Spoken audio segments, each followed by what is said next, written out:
graça e esperança, igreja. Hoje, quarta-feira, meio da semana, espero que você esteja bem. O texto que eu quero compartilhar hoje sobre a nossa série Orações da Bíblia foi algo que o Senhor tocou no meu coração. Algo que eu tenho vivido e não somente eu, milhares de pessoas nesse exato momento têm passado pela mesma situação que a minha. Então eu quero que você abra sua Bíblia no livro de Gênesis, capítulo 21. Eu vou ler a partir do verso 8. Diz assim a palavra do nosso Deus. Isaac cresceu e foi desmamado. E nesse dia em que o menino foi desmamado, deu a Abraão um grande banquete. Vendo Sara que o filho de Agar, a egípcia, o qual ela dera à luz a Abraão, caçoava de Isaac. E disse a Abraão: rejeita essa escrava, seu filho, porque o filho dessa escrava não será herdeiro com Isaac, meu filho. E pareceu isso muito penoso aos olhos de Abraão por causa de seu filho. Disse, porém, Deus a Abraão: não te pareça isso mal por causa do moço e por causa da tua serva. Atende a Sara em tudo o que ela te disser, porque por Isaque será chamada a tua descendência. Mas também do filho da serva farei uma grande nação, por ser ele teu descendente. E levantou-se, pois, Abraão de madrugada, tomou o pão e um odre de água, pô-los às costas de Agar, deu-lhe o menino e a despediu. Ela saiu, andando errante pelo deserto de Berseba. E tendo-se acabado a água do odre, colocou ela o menino debaixo de um dos arbustos e afastou-se, foi sentar-se de fronte, à distância de um tiro de arco, porque dizia: assim não verei morrer o menino. E sentando-se em frente dele, levantou a voz e chorou. Deus, porém, ouviu a voz do menino, e o anjo de Deus chamou do céu Agar. Ele disse: que tens, Agar? Não temas, porque Deus ouviu a voz do menino. Daí onde está. Ergue-te, levanta o rapaz, segure-o pela mão, porque eu farei dele um grande povo. E abriu-lhe Deus os olhos, e viu ela um poço de água. E indo a ele, encheu de água o odre, e deu de beber ao rapaz. Deus estava com o rapaz, que cresceu e habitou no deserto, e se tornou flecheiro. Habitou no deserto de Parã, e sua mãe o casou com uma mulher da terra do Egito. Só até aí, igreja. Esse texto, ele me faz ver, aqui na figura de Agar, uma mulher, que estava passando por uma situação difícil e que na hora ali dela clamar, dela levantar a voz, ela não conseguia falar e ela chorou. Muitas vezes eu e você, quando a gente se coloca diante de Deus, não sai palavras da nossa boca, mas sai lágrimas dos nossos olhos. E quando eu falo que tenho passado por situações assim, não somente eu, como milhares de pessoas no mundo todo, porque esses anos, esse ano passado e este ano está sendo a mesma coisa, a gente tem perdido pessoas que a gente ama, para essa pandemia ou para as outras enfermidades ou para acidentes, enfim. E os nossos olhos se enchem de lágrima quando uma situação de morte se apresenta para nós. E eu falo para você, meu irmão e minha irmã, Deus está conosco nessas situações. Quando Agar está ali e vê que não há saída e que o filho dela vai falecer, que o filho dela vai morrer de sede, enfim, vai morrer desprovido, porque ela e o filho dela, foram expulsos ali da casa de Sara. Deus foi aquele que foi ao encontro dela. E Agar, ela só tinha algo para fazer, era chorar mesmo. Tem situação, meu irmão e minha irmã, que a gente não tem o que fazer, que a gente já não tem mais palavras para falar com o nosso Pai, que a gente já não tem mais argumentos, que só sai lágrima dos nossos olhos, que a gente fala, nossa, como pode sair tanta lágrima dos nossos olhos, né? Em situações de dificuldade. Mas saiba que Deus está sim olhando para você, está sim recolhendo as suas lágrimas, que o Espírito Santo de Deus é aquele que te consola.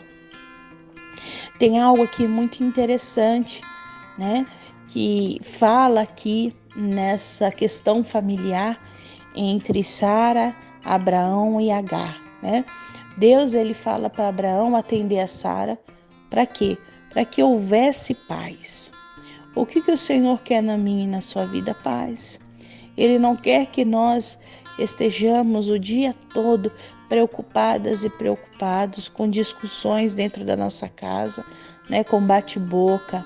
Não, Deus quer que a gente viva em paz. Deus chamou a mim e a você para que a gente fosse bênção, para que aonde a gente colocasse a planta dos nossos pés, né, a gente manifestasse a paz de Cristo.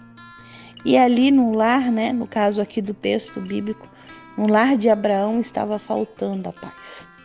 E aí eu falo para você, quando falta paz, você pode clamar ao Senhor, né, que Ele vai tirar aquilo que está roubando a tua paz.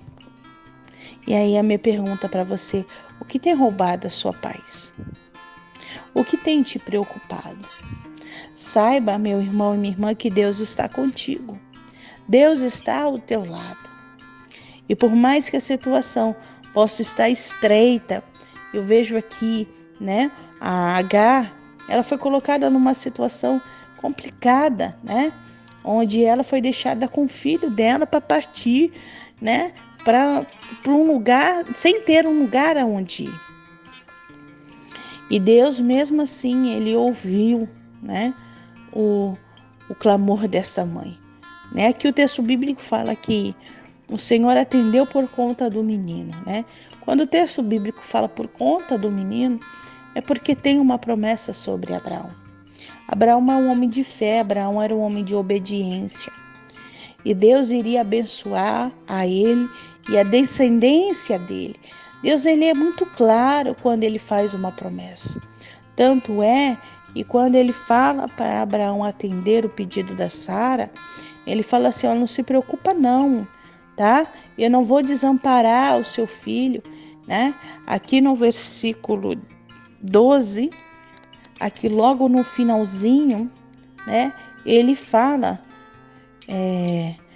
no versículo 13, no início ele fala, mas também do filho da serva farei uma grande nação, por ser ele teu descendente.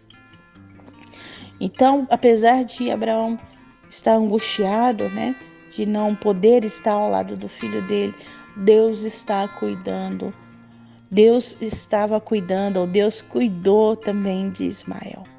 Aí eu falo para você, meu irmão e minha irmã, quando a gente está numa situação como essa de Abraão, que foge do controle das nossas mãos, a resolução do problema, saiba que Deus está cuidando daquele que a gente ama. Deus está cuidando e Ele cuida muito melhor do que eu e você. Então passe a confiar no seu Deus, passe a confiar na promessa que Ele tem na sua vida e na vida dessa pessoa, que Deus ele vai cumprir. Não é da nossa forma, não é da nossa maneira, não é do nosso jeito, é do jeito de Deus, é da forma dele e é do querer dele. Eu falo para você, meu irmão e minha irmã, quando Deus ele veio falar para mim 3 dias antes da minha mãe falecer, minha mãe estava viva, minha mãe estava lúcida, e Deus falou, filha, eu vou recolher a sua mãe. É claro que naquela hora eu falei tudo, para não, Deus deixa eu cuido dela. Inclusive quando ela foi parar no hospital, né? Eu falei assim, não, eu vou, se a minha mãe sair com alguma sequela daquele hospital, eu vou cuidar dela. Né? Nem que para isso, né, eu teria que adiar aí, dar uma pausa no meu ministério pastoral, né? No ministério pastoral. Falo que é meu é porque Deus me deu essa vocação, né? Deus me deu a vocação pastoral. E eu sei que eu cuidaria da minha mãe com muito amor, né? E com muita dedicação, como eu cuidei da vida do meu pai. Mas eu sei que ela está melhor com Deus. Que ela não merecia estar acamada. Que ela merecia, né, viver também uma vida plena. E hoje ela tem essa vida com Jesus Cristo lá, como diz em Apocalipse, né?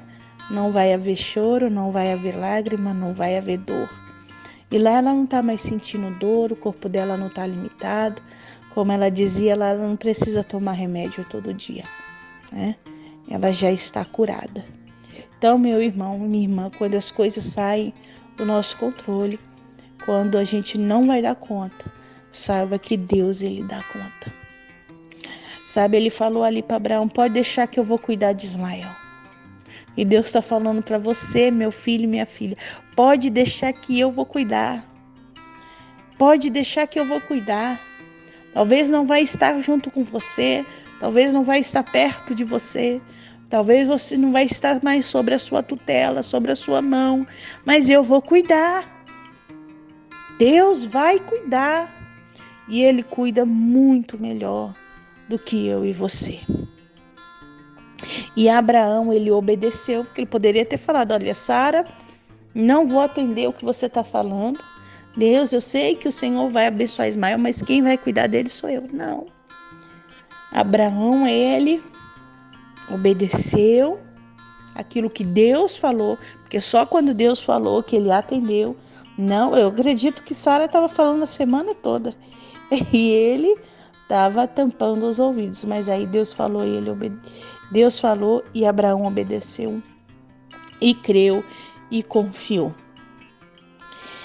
E a fé de Abraão se manifestou na vida da Sara e da Agar. Quero dizer, e a fé de Abraão se manifestou na vida de Agar. Agar, quando ela se viu sozinha, quando ela não sabia o que falar, né? Quando ela clamou, aqui diz, levantou a voz e chorou. Tem situações na nossa vida que a gente se identifica com Agar, né? Que não tem mais nada o que fazer, só tem que chorar. E aí a gente chora aos pés do Senhor, a gente chora e o Senhor escuta o nosso choro. Aqui Deus, ele fala com Agar e fala, que tens, Agar, não temas, porque Deus ouviu a voz do menino daí onde ele está. E Deus, ele fala para mim, para você, por que você está chorando, minha filha? Ou por que você tem chorado, meu filho? Não temas, porque eu tenho uma promessa para cumprir na sua vida, porque eu escuto a sua voz. Deus, ele tem promessas na tua vida. E aí eu falo para você que está me escutando agora de forma específica, você que tem um filho, uma filha, saiba que ele é promessa de Deus na sua vida. O que você precisa fazer é estar diante do Senhor, é chorar e é clamar e falar, Deus, o Senhor me deu esse filho, o Senhor me deu essa filha para ser bênção. Então, Senhor, eu não aceito essa situação. Saiba que Deus, ele vai te escutar e ele vai mudar a situação da sua vida, vai mudar a situação da sua casa, a situação do seu filho, a situação do seu esposo, a situação da sua esposa, quando você se colocar na mão de Deus. Como Agar não tinha o que fazer, ela só tinha que chorar ali, né? E esperar que Deus se manifestasse. E Deus fez isso, falou com ela, falou, olha, continua caminhando, pega o seu menino, entendeu que eu vou cuidar de vocês. E é assim que Deus faz comigo e com você, né? É claro que as lágrimas não vão deixar de rolar nos nossos rostos, né? A gente ainda vai chorar bastante, mas o Senhor vai enxugar cada lágrima nossa e vai pegar a gente pela mão e vai falar, olha, caminha, porque a sua bênção vai chegar, porque eu vou abençoar você e abençoar a sua vida. Porque a gente só precisa, o interessante aqui é que Agar obedeceu a Deus também. Ela pegou o menino, Deus abriu os olhos dela, o menino cresceu, o menino prosperou. porque ela atendeu a Deus. Então, que a gente possa obedecer o que Deus está pedindo para nós. E certamente a gente vai ser abençoado e abençoada. Vamos orar? Senhor, meu Deus e meu Pai, diante da Tua presença, eu quero Te agradecer por essa palavra. Eu quero Te agradecer, Senhor, porque o Senhor é aquele que nos anima, o Senhor é aquele que enxuga as nossas lágrimas, o Senhor é aquele que nos acolhe, o Senhor é aquele que está ao nosso lado. Permaneça, Senhor, agindo nas nossas vidas. Permaneça, Senhor, agindo, ó Pai, na nossa família, nas questões que nós temos colocado diante de Ti. Ó Deus, que tem situações, ó Pai, que a gente já não tem mais argumento. Que a única coisa que a gente pode fazer é chorar na Tua presença, aliviar a nossa alma e confiar em Ti. Que possamos obedecer, Senhor. Obedecer aquilo que o Senhor tem direcionado nas nossas vidas. Que possamos, Senhor, confiar e crer que o Senhor é aquele que está ao nosso lado, nos dando força. E que amanhã, Deus, vai ser muito melhor. Melhor do que hoje. E eu quero encerrar, Pai, essa oração com a oração que o Senhor nos ensinou. Pai nosso que estás no céu, santificado seja o teu nome, venha a nós o teu reino, seja feita a tua vontade, assim na terra como no céu. O pão nosso de cada dia nos dai hoje. Perdoa as nossas dívidas, assim como nós perdoamos os nossos devedores. Não nos deixe cair em tentação, mas livra-nos do mal, pois teu é o reino, o poder e a glória para sempre. Amém? Recebamos a bênção. Que a graça e a paz do nosso Senhor Jesus Cristo, que o amor de Deus, o nosso Pai, que as consolações do Espírito Santo sejam na nossa vida e nela permaneça. Amém? Até domingo, igreja. Espero vocês no culto de louvor e adoração ao Senhor.